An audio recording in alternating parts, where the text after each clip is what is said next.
So we've had a lot of talking. Next we have a performance. A performance of poetry. And it's by a wonderful, incredible poet who also happens to be my sister, Chrysanthemum Tran. Chrysanthemum Tran is an award-winning queer Vietnamese trans woman writer, performer, and teaching artist. In 2016, she became the first trans woman finalist of the Women of the World Poetry Slam. Chrysanthemum is currently the head coach of the Providence Youth Slam Team. Her work can be found in various publications online and in print, including the 2017 Bettering American Poetry Anthology. Also real quick, Chrysanthemum was just on a team that won the first ever Feminine Empowerment Movement Slam in Boston, like last month. And when you look at trans women and when you look at writers who are truly changing the landscape within the poetry community for trans people, Chrysanthemum Tran is one of the highest names on that list. Yes. So please welcome up Chrysanthemum Tran.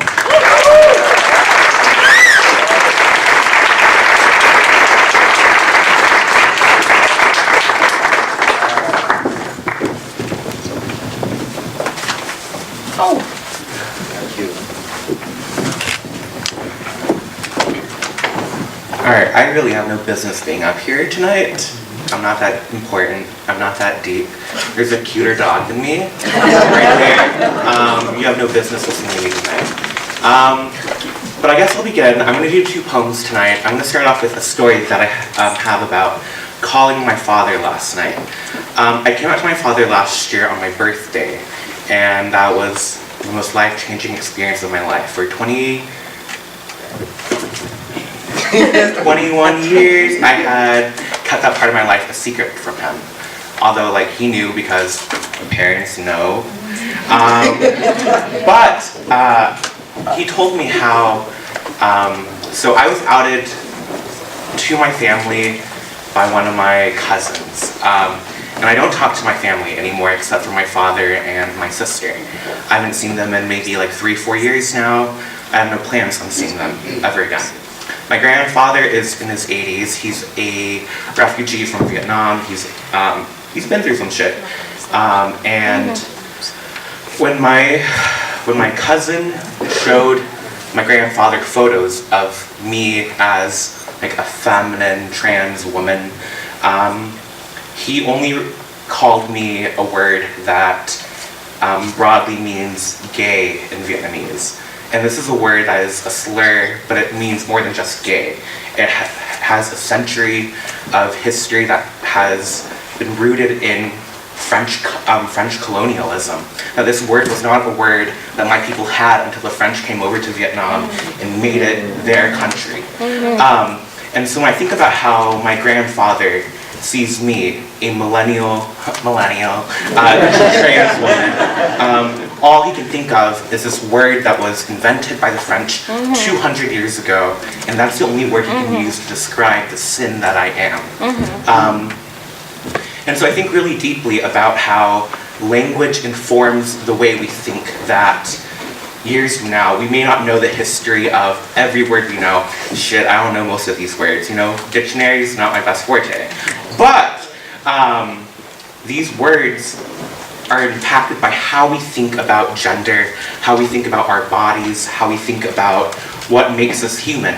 And for so long, our language has been constructed to dehumanize us so subtly that we don't even realize that the words that we use to describe ourselves are rooted in violence. This is a poem that I created a while back. It's about verbs, because I love doing things, and verbs is how you do things. It's not that deep. I call this poem, ooh, I'm shaking, 'cause I'm scared. I've never had people applaud me for being afraid. I normally have slurs thrown at me when I'm afraid, but best audience ever. This poem is called An Introduction to Verb Conjugation. In English, most verbs are conjugated into the past tense using the suffix ed. Example, she lives present tense. She lived, past tense. Do you see how English is such a subtle language? Do you see how just a single consonant makes a body unbirth itself? How if we don't command grammar with precision, we may accidentally resurrect the dead. In English, transgender is an adjective. However, transgender is commonly misused as a verb. Example, she is transgendered. The grammar begs the question, what happened to her? What made her this way? Where did her body go? Nothing about grammar is ever coincidence. Language reflects how we think, what we really mean, who we've learned to be worthy of living. A transgendered body, then, must only exist in the past tense. A transgendered body must have asked for it. A transgender body cannot exist here and now, cannot ever be present, not even for its own wake. As of today, we know of 27 transgender people murdered in the US this year alone. Or would it be more precise to say 27 bodies were transgendered? Doesn't that say enough? Doesn't that say what we really mean? But this number is not precise either. We do not know how many bodies were inscribed in obituaries with false pronouns. We do not know how many lacked the lexicons to give their deaths proper names. But today, I will speak without precision. I will be fluent in excess. I stand behind this microphone, a tender mouth daring to whisper from the afterlife. Yesterday, I was transgendered. Today, I'm still transgender. Tomorrow, I will still be transgendered if it means teaching my tongue the art of necromancy. The dead will speak every time I refuse the past tense. Every breath I take will turn back time, will unbury the body. Grammar will be the coffin I rise from when language fails us all. I already told you, isn't English such a subtle language?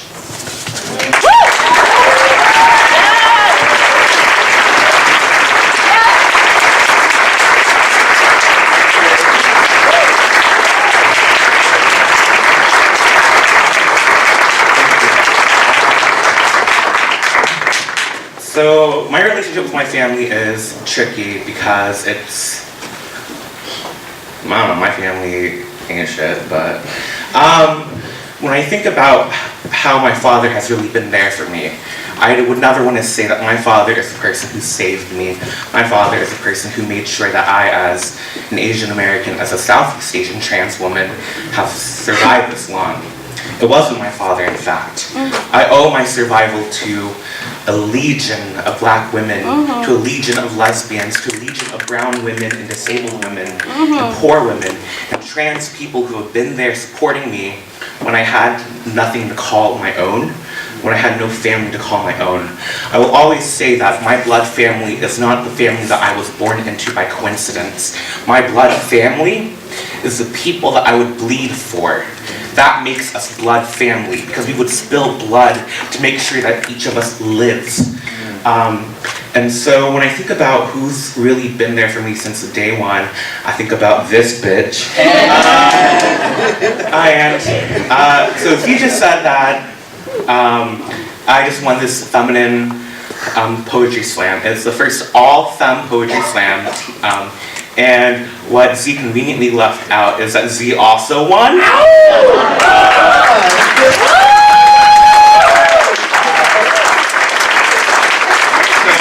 I'm gonna end this piece I'm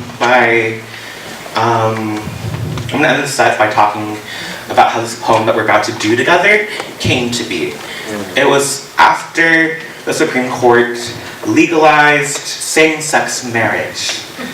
I love marriage. I want to be married. I want a honeymoon and shit, right?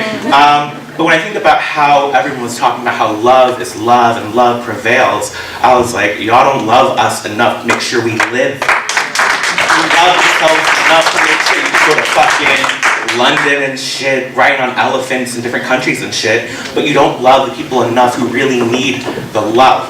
Love is not just a ring on your finger. Love is more. Love is a limited resource that holds so much power, which is why we're so afraid of true love.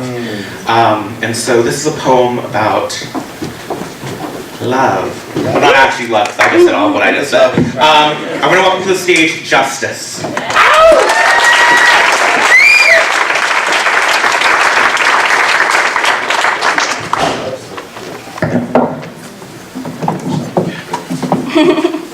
I love you so much. Shut up. I'm trying to figure out where this mic goes so it doesn't just break itself. We're just going to turn this down for the fix. Can y'all hear us? Yeah.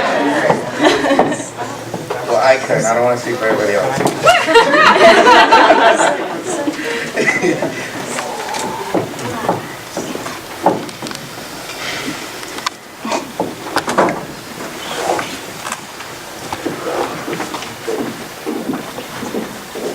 Oh no, not I will survive.